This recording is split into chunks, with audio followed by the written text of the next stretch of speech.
Buenos días, mi nombre es Isabel Rizan y os doy la bienvenida a la bibliotecaria de Miskatonic.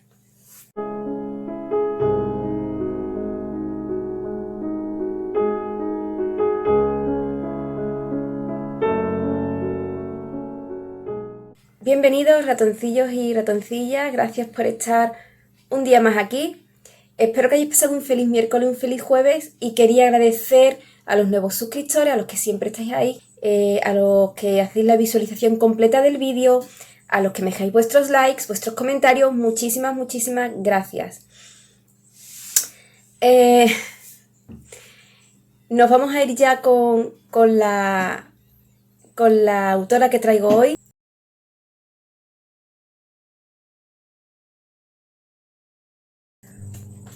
Hoy traigo a Ana Frank, que nació en Frankfurt en 1929, procedente de una familia alemana judía no ortodoxa, es decir, respetaban los principios del judaísmo, pero no se ceñían mucho a los preceptos.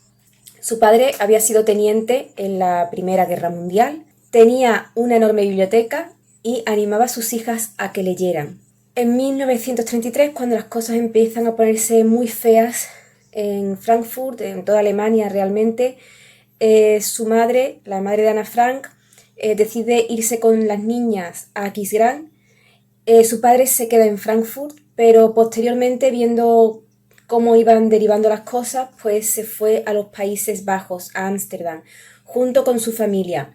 Allí perdieron la nacionalidad alemana y allí las niñas continuaron yendo a la escuela y formándose. Se sabe que Ana muy pronto empezó a tomar interés por la literatura, a escribir, y una amiga suya posteriormente diría que Ana escribía en secreto textos pues que no quería que se leyeran. Las leyes antisemitas se fueron endureciendo en todos lados y una de las cosas a las que les prohibían a los judíos fue ir al cine. Ana Frank, pues esto sí lo impactó mucho. Fue un gran shock para ella porque adoraba las películas de Hollywood y a sus actores. Estamos hablando de una niña de 11, 12 años. Precisamente el día que cumplió 12 años se le regaló un diario que fue el que la acompañaría a ese escondite en el que tuvo que vivir tanto tiempo. Y bueno, no despachurro nada, creo que todo el mundo conoce a Ana Frank. Muere en un campo de concentración de tifus 2 meses antes de que el campo en el que permanecía pues fuera liberado. Y el único superviviente de esta familia, de la familia Frank, fue Otto, el padre.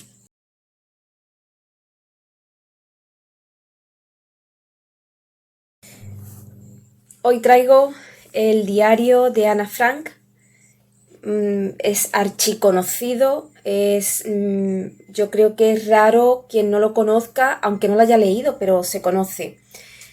Lo que nos cuenta aquí Ana Frank pues es su vida antes del encierro y sobre todo durante el encierro. Todas sus ideas, toda su filosofía, cómo se va dando cuenta de las cosas, cómo va creciendo. Es sin duda un documento histórico único y también se puede ver el cambio de la niña a la preadolescente. Es todo un testimonio de vivencias que ojalá que nadie tenga que vivirlas nunca.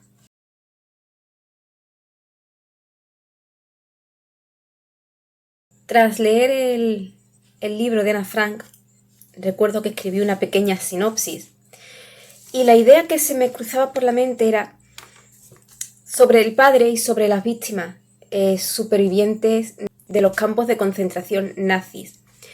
¿Cómo es posible retomar una vida tras tantas vejaciones, tantas miserias y tantas desgracias vividas? El ser humano, sin duda alguna, nos caracterizamos por seguir siempre adelante. Tengo el diario de Ana Frank, que es fácil de encontrar en español. Lo leí en alemán, estando en Berlín.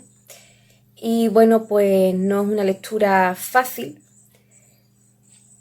pero si agradecí algo de leerlo en Berlín fue porque quizás te metas mucho más en la historia, entre el tiempo que hacía cuando lo leí, que era invierno entrando primavera, es decir, muchísimas lluvias, muchísimos días nublados, que yo personalmente agradezco, pero que al leer esta novela pues tomas otra perspectiva con cierta climatología, paseando por el Checkpoint Charlie, que donde se ven por allí cerca están las antiguas oficinas de la Gestapo, por ejemplo. Pues la verdad es que mucho no ayuda a levantar los ánimos, pero sí que ayuda el ver la fortaleza de una niña y tú pensar, si ella pudo, encerrada por más de 2 años dentro de una casa con 9 personas, una niña que está en pleno desarrollo de su personalidad,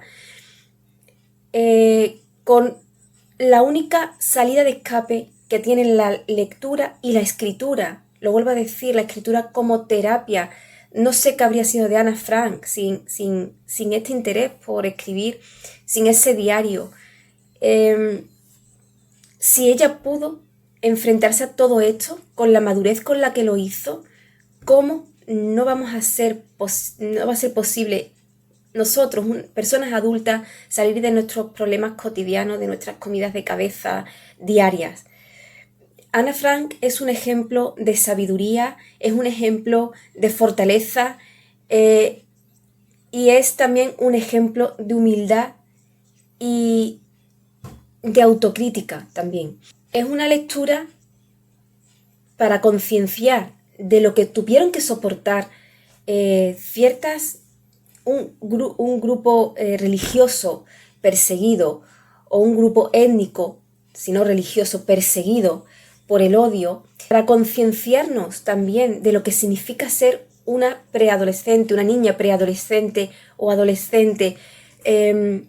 ¿Cómo pensamos que los niños no se enteran de nada y se enteran de todo? Yo lo tengo dicho, los tenemos súper protegidos, hay que protegerlos de ciertas cosas, pero también hay que entender que son personas en desarrollo, pero ya con capacidad también de raciocinio y con capacidad analítica. Y también es una forma de concienciarnos de cómo la edad, y yo en esto sí he caído antes, me corregí de este pensamiento hace mucho, la edad no es sinónimo de estar más o menos desarrollado, es que lo que te da un mayor desarrollo intelectual son precisamente las experiencias vividas.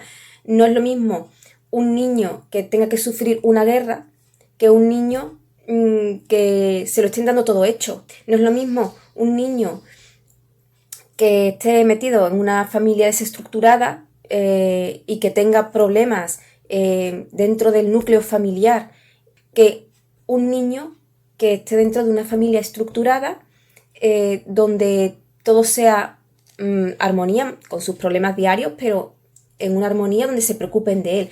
Es que el desarrollo de una persona va mucho también en las experiencias vividas. Y muchas veces cuando vemos niños con 12, 13 años pensamos que no van a llegar a ciertos pensamientos profundos. No tiene por qué ser así. Depende mucho del niño, de su capacidad de observación. Entonces no siempre el ser un niño significa no tener ideas profundas o no saber o no estar en el mundo, estar en su propio mundo de fantasía. No tiene por qué ser así y de hecho muchas veces no es así. Ser un niño no es sinónimo de ser inmaduro. Entonces el caso de Ana Frank, lo que podemos ver no es solamente un documento histórico, sino también la evolución de una persona o de un carácter que está en pleno desarrollo. Y creo que esto es súper importante también para los padres, para que también conozcan un poquito a sus hijos, cómo se van desarrollando, cómo van evolucionando, precisamente de la mano de alguien que lo dejó escrito en esas edades tan difíciles por las que van a pasar todos y por las que nosotros hemos pasado.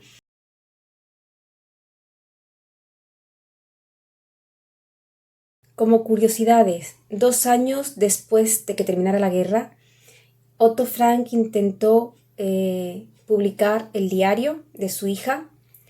Dijo en una ocasión que no tenía ni idea de que su pequeña Ana fuera tan profunda, y esto nos da una idea muy clara de cómo muchas veces los padres o los tutores no son conscientes realmente de cómo son sus hijos o sus protegidos. El mundo de los niños muchas veces es muy secreto, guarda muchos secretos que no comparten con nadie, y no quiere decir que sean secretos oscuros, sino secretos de su propia personalidad, de cómo piensan, porque creen que no van a ser entendidos o temen que se les juzgue por esos pensamientos. Otto Frank llevó el diario a una historiadora que trató de publicarlo sin éxito. Esta historiadora se lo pasó a su esposo, que escribió un artículo sobre el diario de Ana Frank en un periódico. Este artículo empezó a atraer la atención de las editoriales y se publicó bajo el nombre de La casa de atrás. Fue reimpreso en 1950 con otro nombre, Las habitaciones de atrás, y por último se quedó con el nombre de El diario de Ana Frank. Esta obra se ha llevado a cines y a teatro, ha tenido muchísimos elogios, pero también ha tenido muchísimos detractores, entre ellos los negacionistas del Holocausto y negacionistas de Ana Frank que dicen que niegan que este diario lo haya escrito una niña. Lo que estos últimos negacionistas dicen, que el diario no fue escrito por Ana Frank, ellos lo que hacen es presentar pruebas de que el diario fue escrito con bolígrafo, un invento que llegó a Alemania un año después justo de que Ana Frank fuera internada en un campo de concentración. Pero cuando se ha estudiado esos diarios, cuando se estudió el diario, se dieron cuenta de que solamente había 2 páginas escritas con bolígrafo y eran anotaciones de una grafóloga que había estudiado el texto de Ana Frank y había hecho esas anotaciones. Hay muchísimas anécdotas sobre los negacionistas del Holocausto que han intentado echar por tierra el diario de Ana Frank. Otto, el padre de Ana Frank, intentó tomar represalias. Al final se volvieron a hacer estudios sobre el diario, que es auténtico. Esos estudios demuestran que es auténtico, y al final algunos detractores del diario de Ana Frank dieron un paso atrás, se disculparon, y Otto Frank no llegó a tomar represalias legales finalmente, aunque sí lo hizo unos años más tarde contra Heinz Roth, que volvió a decir que el diario era una falsificación. El juez falló a favor de Otto Frank. El diario de Ana Frank se llegó a prohibir en colegios y universidades estadounidenses, como las de Alabama, Michigan y Virginia, porque como Ana Frank, al ser una niña que está creciendo, como todos los niños, pues empieza a descubrir su cuerpo, empieza a sentir curiosidad por su cuerpo, curiosidad por la sexualidad, y estas escuelas dijeron que las iban a prohibir, que iban a prohibir sus lecturas, las lecturas del diario de Ana Frank, porque las consideraban perniciosas por ser pornográficas. Pues una vez más llegamos a la hipocresía puritana de la que Estados Unidos durante tantos años ha hecho gala, y también en una, como ya dije hace un tiempo con el libro lo dije en las curiosidades de un libro de Stephen King, el puritanismo hipócrita en el que está cayendo esta sociedad en todo el mundo. Entonces, ratoncillos, esta es mi recomendación, el diario de Ana Frank, imprescindible, lectura obligatoria, nada de pornografía, todo es natural, y que prohíban un libro no por las atrocidades que comenta, las que tuvo que vivir una niña, sino por sus descubrimientos biológicos, me parece absurdo.